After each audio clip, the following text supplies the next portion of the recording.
I don't want to lose. I hate losing. I know Tank hate losing. Lamont damn sure don't want to lose, so it's gonna make for a good fight, man. For a very, very big moment. What is your normal day-to-day like at this time of a camp? I'm also a night person, but I might go to sleep probably around like 3 to 4. Probably wake up probably like 11, get my run in.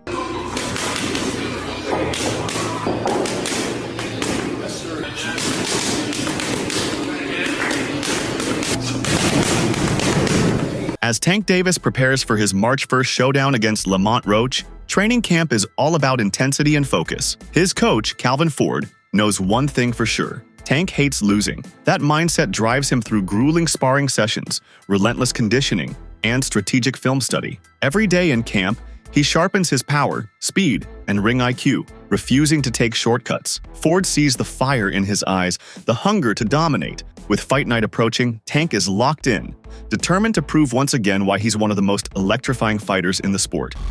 I seen it. Better be ready, fam.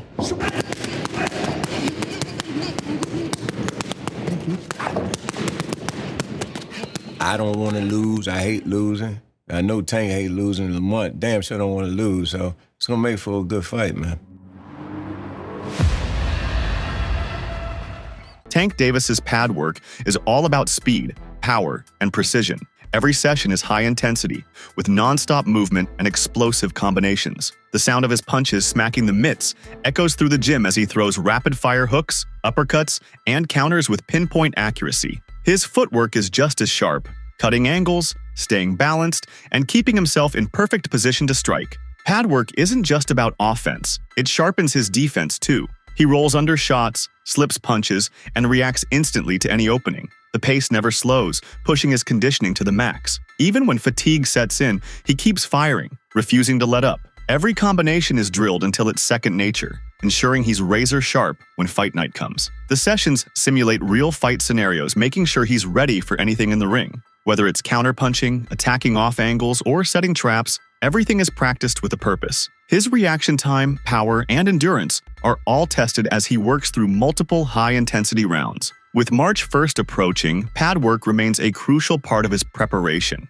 It's where he fine-tunes his explosiveness, builds fight-ready stamina, and locks in his game plan. Every session is a reminder. He hates losing, and he's training like it.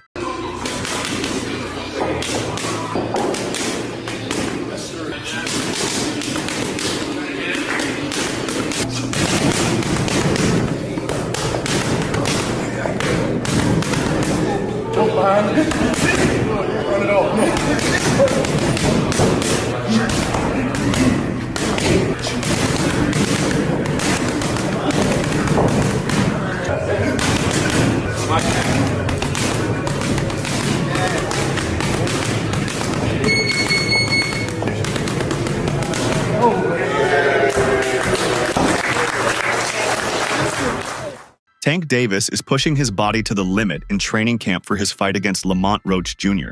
After intense workouts and hard-hitting pad sessions, he took a moment to get his back cracked by a physiotherapist at the gym. The adjustment helps relieve tension and keep his body in peak condition as he trains at full intensity. With non-stop sparring, strength training, and explosive drills, recovery is just as important as the work itself. The session is proof of how hard he's preparing. Every detail matters as he sharpens his power, speed, and endurance for fight night. All right, take me back for me. Deep breath in, out all the way. Oh yeah, felt good. There you go. Yes, sir. Tank Davis has revealed that his training schedule isn't always fixed. Sometimes he runs in the morning, but other times he prefers to do his running at night. For him, it all depends on what feels right and best fits his preparation. Unlike many fighters who stick to strict morning runs, Tank listens to his body and adjusts accordingly. "I don't always run in the morning. Sometimes I run at night," he shared, explaining that his training isn't locked into one specific routine. Some days, early morning work makes sense, while on others, he feels stronger running in the evening. His training doesn't stop at just running either. He also puts in hard sessions at night, whether it's in the gym or at home. Due to certain limitations, he can't always go outside to train, so he makes sure to get his work done indoors when necessary. Whether it's hitting the treadmill, shadow boxing, or working on strength and conditioning, He stays disciplined no matter where he is. His dedication is evident, constantly fine-tuning his body and skills to stay sharp. As he prepares for his fight against Lamont Roach Jr., his flexible training schedule allows him to perform at his best. Whether it's morning, night, in the gym, or at home, Tank stays locked in, always putting in the work to ensure he's ready for fight night. Like day one in the camp, I start running probably like, it's different times. I might don't feel like running in the morning. I might run at night. It all depends what fit you. Like, I run in the morning. If I don't, I run at night. Train probably like 2 or 3. If I want to do something again, I train at night. Or I run, and that'll be it. But when I'm in camp, I really don't go outside. Like, it's hard for me to go outside, so I just be in the gym and home. That's it. Like, I don't go nowhere. Tank Davis is putting on a show in training camp, unleashing pure power on the punching pads ahead of his fight against Lamont Roach Jr. Every punch lands with explosive force, echoing through the gym as he drills vicious combinations. His intensity is unmatched, showing why he's one of the most dangerous punchers in the sport. With every hook and uppercut, his strength and precision are on full display. His hands move fast, but the power behind each shot is undeniable. The pads absorb the impact, but the force behind his punches is enough to shake anyone standing in front of him. His body mechanics are flawless, generating knockout power from his legs, twisting his core, and driving each punch with perfect technique. Beyond raw strength, his movements are calculated. He cuts angles, sets up counters, and mixes speed with devastating force. Training at this level ensures he's fully prepared to dominate when he steps into the ring on March 1st. With every session, he's sending a message. He's coming in stronger, sharper, and more dangerous than ever. Lamont Roach Jr. better be ready because Tank is locked in and ready to make another statement.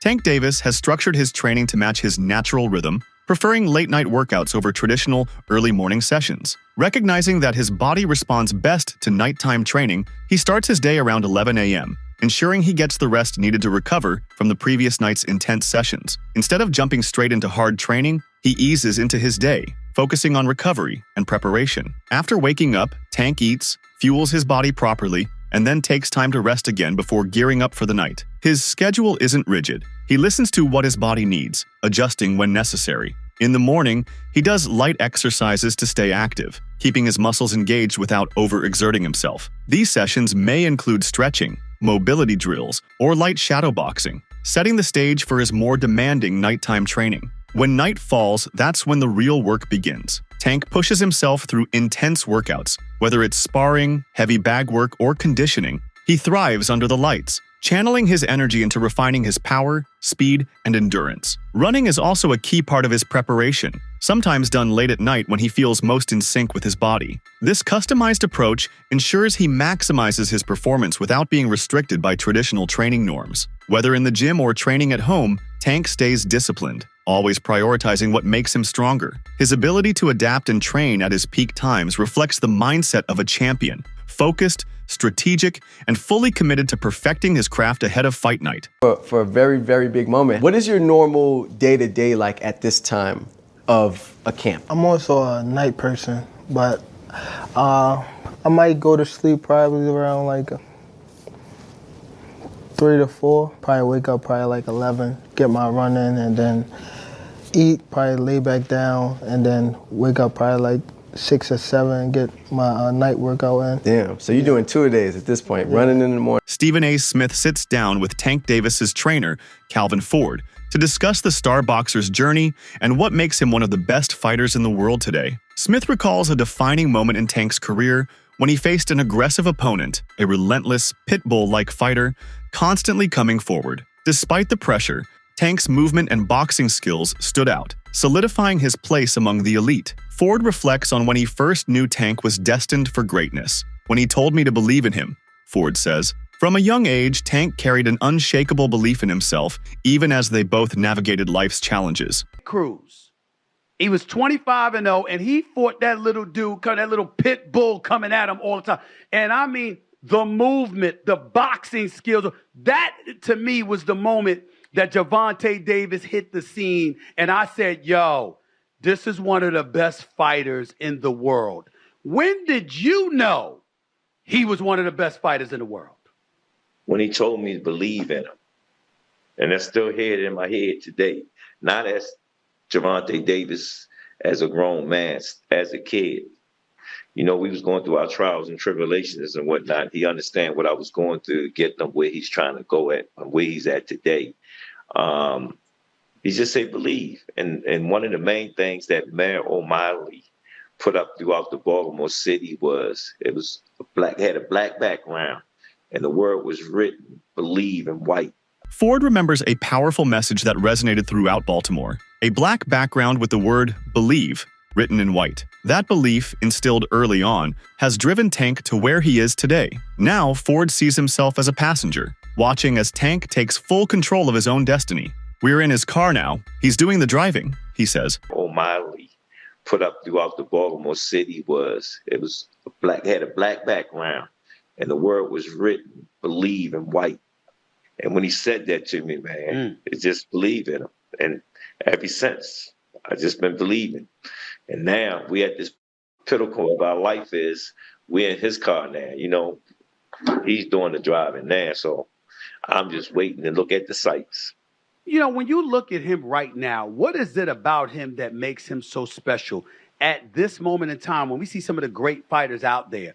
We were talking about Terrence Crawford. We've been talking about Canelo Alvarez. We've been talking a lot about David Benavidez, who was in the undercard leading into the main event this past Saturday night when Gervonta Davis fought and ultimately knocked out Frank Martin. When asked about Calvin Ford, Tank Davis immediately described him as a father figure. He emphasized that Ford, along with Kenny Ellis, played a crucial role in keeping his team and camp together. Their leadership and guidance provided stability both inside and outside the gym. For Tank, Ford was more than just a trainer. He was a mentor who held everything together. Without him, Tank believes his path might have been different, as the gym gave him the love and discipline he needed. Calvin Ford, what does he mean to you when you hear that name? What does he mean when you first hear that? A father. Father. And then he's one of the guys that held a lot of this, like, this whole family together. Him with Kenny, but for sure, like, them two, they held the whole camp together, for sure. Wouldn't be here without him? Would you say that? Without Calvin? Yeah, I probably wouldn't be here without him. Just off of the fact of when I was coming to the gym, I was getting that love that I ain't have at home type stuff. So it was always like, Calvin, saying I walked through the gym, Calvin, like, looking for him type stuff. Tank also spoke about his mindset before fights, addressing how he handles nerves. He admitted that doubts sometimes cross his mind, but he never gets too nervous. Any anxious feelings disappear the moment he begins his ring walk. At that point, there's no turning back, and he thrives on the energy of the crowd. He compared it to guarding top athletes like LeBron James in basketball. Rather than fear, he feels excitement and eagerness to perform. Even in high-pressure moments, he feeds off adrenaline. He recalled a moment when he hit his leg on a microphone after a backflip celebration, highlighting how locked in and energized he is when competing. For Tank, the thrill of the fight outweighs any nerves. But I don't never get nervous. I mean, like, too nervous, like, when I'm about to, like, the ring walk. Right. Like, as soon as the ring walk is, I switch to, like, if I'm nervous in the back of the room, like, as soon as the ring walk, switch. All gone. It's all gone. Cause it's like I can't turn back, and then I get a thrill off of like the people. Like as soon as I see it, like it's like damn, it's mine type stuff. See, because I would guard Kobe, I would guard LeBron, and I'm thinking like I'm not nervous. I'm excited. I can't wait to get out there and guard these motherfuckers. Like that was my mindset. I couldn't wait to get to it. So it was I wouldn't think if my mind was nervous. It was just more excitement. But I get what you're saying. I know when your team do get nervous though. And there was one fight where you turned the back flip and you hit your leg on the microphone. I saw that. I'm like, okay now, bro. Respected boxing trainer and analyst Teddy Atlas has been one of the strongest advocates of Tank Davis's overall skill set. While most fans and analysts focus on his devastating knockout power, Atlas believes Tank's intelligence, patience, and strategic approach are what make him truly special. Tank is the most complete fighter in boxing today, Atlas stated. People see the knockouts, but what they don't see is the setup. Tank isn't just throwing wild punches, he's looking for the right key, the right angle, and once he finds it, he knocks his opponent out. This breakdown highlights a crucial aspect of Davis's fighting style, his ability to adjust in the ring. Many power punchers rely solely on their strength, but Tank is different. He takes his time, studies his opponent's habits, and gradually picks them apart. His approach is calculated rather than reckless, making him one of the most dangerous fighters in the sport. He reminds me of the old-time janitors, the superintendents in the big buildings, those big buildings, and they had a big brass key ring about this big with 1,000 keys on it. But every key, they knew that key was for a certain door to get into the building. When he's moving around, I'm saying he's the super with that big key ring, and he's looking for the right key to get in the door. You're great with the analogies. I love that. I love the analogies. And he finds the right key. He does. He doesn't walk into a room and like, bang, oh my God, I shouldn't open that door. And a lot of guys do. Romero walked into that room. Garcia walked into that room, Yeah. So he don't. And that's part of what separates him and makes him a guy that's one of the most complete fighters right now of our time. Atlas also emphasized Tank's patience, a trait that separates him from other knockout artists. He doesn't waste punches. He makes you make mistakes, and then he makes you pay for them, Atlas explained. This level of discipline allows Tank to stay composed, waiting for the perfect moment to strike instead of rushing for an early knockout. His ring IQ is evident in the way he sets traps, controls distance, and forces his opponents into uncomfortable positions. Whether using feints, footwork, or counterpunching, Tank always has a plan. Atlas's praise reinforces the idea that Davis is more than just a knockout machine. He's a thinking fighter who knows how to dismantle opponents with precision and skill, making him one of the most complete boxers in the game today. Popular boxing analyst Showbiz has praised Tank Davis for being more than just a hard hitter, emphasizing that his fight IQ and strategic approach set him apart. While some may focus on Tank's size, Showbiz argues that his intelligence and precision are what make him a legend at 140 pounds. Tank is not a big guy, but he hits with strategy and has IQ. That's what makes him great, Showbiz stated. He explained that Tank doesn't rely solely on brute strength like other knockout artists. Instead, he breaks opponents down systematically, setting traps and creating openings before landing devastating shots. His ability to read opponents in real time allows him to adapt mid-fight, making him dangerous against any style. Showbiz noted that Tank's combination of speed, power, and skill makes him one of the most complete fighters in the division. He's so talented and punches so hard, that's what great ones do, he said. Tank's knockout power is undeniable, but it's his ability to think inside the ring that truly makes him elite. His footwork, head movement, and ability to control distance ensure that he's always in position to land the perfect shot. Whether counterpunching or leading the attack, every move is calculated. Showbiz's analysis reinforces the idea that Tank's greatness isn't just about power, it's about how he uses it. His IQ, timing, and strategic execution make him one of the best fighters in boxing today. As he continues to dominate at 140, his ability to blend skill and strength proves why he's in a league of his own. My thing was, it wasn't that he's a big guy who could go to 140. It was that he's so talented and punched so hard that those skill sets can carry up with him in weight. That's what the great ones do. They have that ability. That's why I mentioned Floyd Mayweather wasn't 154, but his skill set was so good. The difference between Tank and Floyd is that Tank got the type of power. When you got power that carry up like Pacquiao, you can move up many weight divisions, not just, the two that he primarily fought in. We saw him dribbling Mario Barrios off the canvas, so we saw him do it at 140. That's it for today's video. Stay tuned until next time.